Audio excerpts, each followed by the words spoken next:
ಎಲ್ಲರಿಗೂ ಸ್ವರ ದೇಗುಲ ಸ್ಟೋರಿ ಚಾನಲ್ಗೆ ಸ್ವಾಗತ. ನಾನು ನಿಮ್ಮ ಮಮತಾ ರವಿಕುಮಾರ್.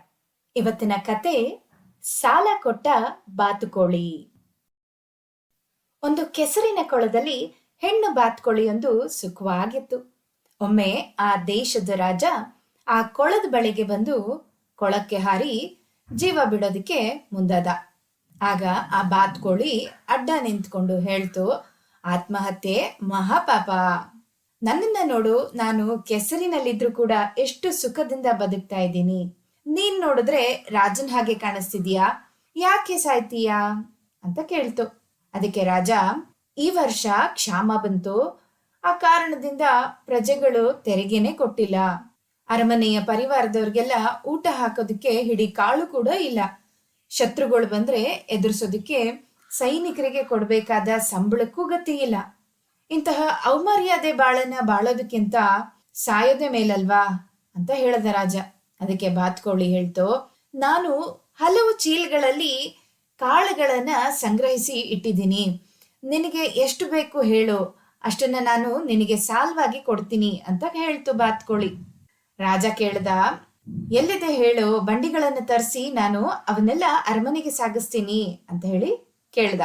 ಅದಕ್ಕೆ ಬಾತುಕೋಳಿ ಹೇಳ್ತು, ತಗೊಂಡು ಹೋಗೋದೇನು ಸರಿ, ಆದ್ರೆ ಮತ್ತೆ ಯಾವಾಗ ವಾಪಸ್ ಕೊಡ್ತೀಯಾ ಅಂತ ಹೇಳ್ಬೇಕಲ್ವಾ ಅಂತ ಹೇಳ್ತು. ಅದಕ್ಕೆ ರಾಜ ಹೇಳ್ದ, ಈಗ ತಾನೇ ಮಳೆ ಬಂದಿದೆ, ರೈತರು ಬಿತ್ತನೆ ಶುರು ಮಾಡಿದ್ದಾರೆ, 4 ತಿಂಗಳಲ್ಲಿ ಕೊಯ್ಲಾಗುತ್ತೆ. ನಿನ್ ಸಾಲಕ್ಕೆ ಬಡ್ಡಿ ಸೇರಿಸಿ ಇಲ್ಲಿಗೆ ನಾನು ತಂದು ಕೊಡ್ತೀನಿ ಅಂತ ಹೇಳಿ ಭರವಸೆಯನ್ನ ಕೊಟ್ಟ. ಆ ಭರವಸೆ ಮಾತಿಗೆ ಬಾತುಕೋಳಿ ಆ ಕಾಳಿನ ರಾಶಿಯನ್ನ ರಾಜನಿಗೆ ಸಾಲವಾಗಿ ಕೊಡ್ತು.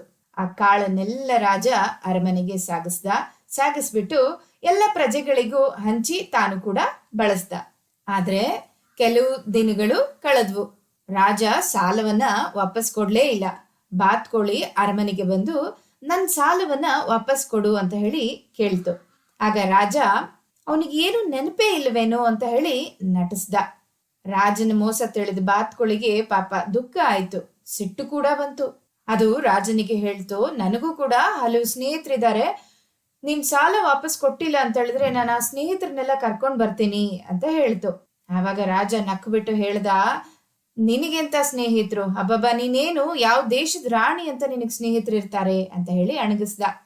ಬಾತುಕೋಳಿ ಪಾಪ ನಿರಾಶೆಯಿಂದ ಬೇಜಾರ್ ಮಾಡ್ಕೊಂಡು ವಾಪಸ್ಸು ಅದು ಇದ್ದ ಕೊಳಕ್ಕೆ ಬಂತು. ಅದು ಕೊಳದೊಂದಿಗೆ ಕೇಳ್ತು, ನನ್ನ ಸಾಲವನ್ನ ವಾಪಸ್ ತಗೊಳ್ಳೋದಕ್ಕೆ ರಾಜನಿಂದ ನೀನ್ ನನ್ಗೆ ಸಹಾಯ ಮಾಡ್ತೀಯಾ ಅಂತ ಹೇಳಿ ಕೇಳ್ತು ಕೊಳಕ್ಕೆ. ಅದಕ್ಕೆ ಆ ಕೊಳ, ನಾನೇನು ಖಂಡಿತ ಮಾಡ್ತೀನಿ ನಿನ್ಗೆ ಸಹಾಯನ, ಆದ್ರೆ ನೀನು ನನ್ನನ್ನ ಹೇಗೆ ಅಲ್ಲಿಗೆ ಕರ್ಕೊಂಡು ಹೋಗ್ತೀಯಾ ಅಂತ ಹೇಳಿ ಕೇಳ್ತು ಕೊಳ. ಅದಕ್ಕೆ ಬಾತುಕೋಳಿ ಹೇಳ್ತು, ನಾನು ನಿನ್ನನ್ನ ಚೀಲದಲ್ಲಿ ತುಂಬಿಸ್ಕೊಂಡು ನಿನ್ನನ್ನ ಅಲ್ಲಿಗೆ ತಗೊಂಡು ಹೋಗ್ತೀನಿ ಅಂತ ಹೇಳಿ ಚೀಲವನ್ನ ತಗೊಂಡು ಅದರಲ್ಲಿ ತುಂಬಿಸ್ಕೊಂಡು ಅದು ಹೊರಡ್ತು. ಯಾವುದು? ಬಾತುಕೋಳಿ. ಅದು ಹೋಗ್ತಾ ಇರ್ಬೇಕಾದ್ರೆ ಅದಕ್ಕೆ ಕಣಜದ ಹುಳುಗಳು ಎದುರಾಯ್ತು.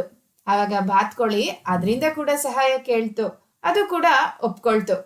ಕಣಜದ ಹುಳಗಳನ್ನ ಚೀಲದಲ್ಲಿ ತುಂಬಿಸಿ ಅದನ್ನು ಕೂಡ ಅರಮನೆಗೆ ತಗೊಂಡೋಯ್ತು. ರಾಜ ಕೇಳ್ದ, ಮತ್ತೆ ಯಾಕೆ ಬಂದೆ ಅಂತ. ನಾನ್ ಕೊಟ್ಟ ಸಾಲವನ್ನ ವಾಪಸ್ ತಗೊಳ್ಳೋದಕ್ಕೆ ನನ್ನ ಕೆಲವು ಗೆಳೆಯರನ್ನ ನಾನು ಕರ್ಕೊಂಡ್ ಬಂದಿದ್ದೀನಿ ಅಂತ ಹೇಳ್ತು ಬಾತುಕೋಳಿ ರಾಜನಿಗೆ.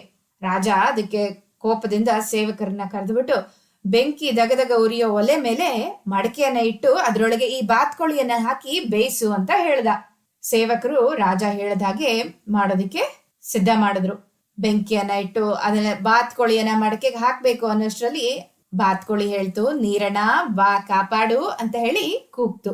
ಆಗ ಚೀಲದಲ್ಲಿ ಕಟ್ಕೊಂಡ್ ಬಂದಿದ್ದ ನೀರು ಧಾರಾಕಾರವಾಗಿ ಸುರಿದ್ಬಿಟ್ಟು ಆ ಬೆಂಕಿಯನ್ನ ಆರಿಸ್ತು. ಆಗ ರಾಜ ಬಾತುಕೋಳಿಯ ಕತ್ತನ್ನ ಹಿಡಿದು ಕುಯ್ಯೋದಕ್ಕೆ ಮುಂದಾದ. ಬಾತುಕೋಳಿ ಕಣಜಣ್ಣ ಬಾ ಅಂತ ಕರೀತು.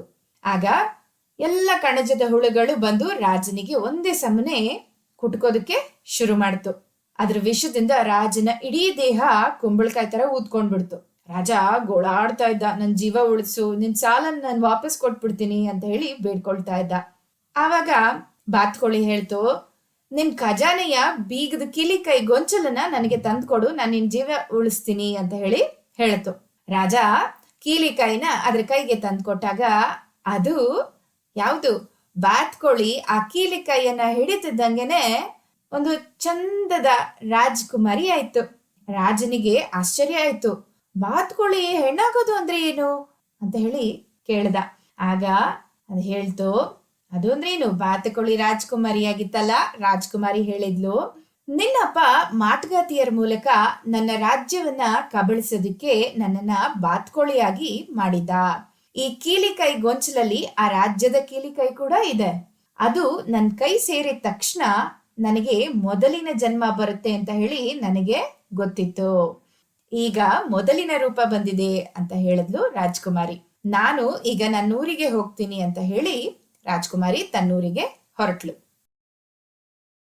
ಈ ಕಥೆಯಿಂದ ನಾವು ತಿಳ್ಕೊಳ್ಳೋದೇನ್ ಗೊತ್ತಾ? ಯಾರಿಂದನಾದ್ರೂ ನಾವು ಸಾಲವನ್ನ ತಗೊಂಡಿದ್ರೆ ಅಥವಾ ಸಹಾಯವನ್ನ ಪಡ್ಕೊಂಡಿದ್ರೆ ಅದನ್ನ ವಾಪಸ್ ಮಾಡ್ಬೇಕು. ಮರ್ತೋದಂಗೆ ಯಾವತ್ತೂ ಕೂಡ ನಟನೆ ಮಾಡಬಾರ್ದು. ಹಾಗೆ ಮಾಡಿದ್ರೆ ನಮ್ಗೆ ಇನ್ನೊಮ್ಮೆ ಸಹಾಯ ಬೇಕು ಅಂತ ಹೇಳಿದ್ರೆ ಯಾರಾದ್ರೂ ಸಹಾಯ ಮಾಡ್ಲಿಕ್ಕೆ ಮುಂದಾಗ್ತಾರಾ? ಇಲ್ಲ. ಹಾಗಾಗಿ ಸಹಾಯ ಮಾಡಿದವ್ರನ್ನ ನಾವು ಯಾವತ್ತೂ ಕೂಡ ಮರಿಬಾರ್ದು. ಈ ಕತೆ ಹೇಗಿದೆ ಅಂತ ಹೇಳಿ ಕಮೆಂಟ್ ಬಾಕ್ಸ್ ಅಲ್ಲಿ ಹಾಕಿ. ಮತ್ತು ಯಾರು ನನ್ನ ಚಾನೆಲ್ ಅನ್ನ ಇನ್ನು ಸಬ್ಸ್ಕ್ರೈಬ್ ಮಾಡ್ಲಾರ್ದೆ ಕಥೆಯನ್ನ ಕೇಳ್ತಾ ಇದ್ದೀರಾ, ದಯವಿಟ್ಟು ಚಾನೆಲ್ ಅನ್ನ ಸಬ್ಸ್ಕ್ರೈಬ್ ಮಾಡಿ. ಧನ್ಯವಾದಗಳು.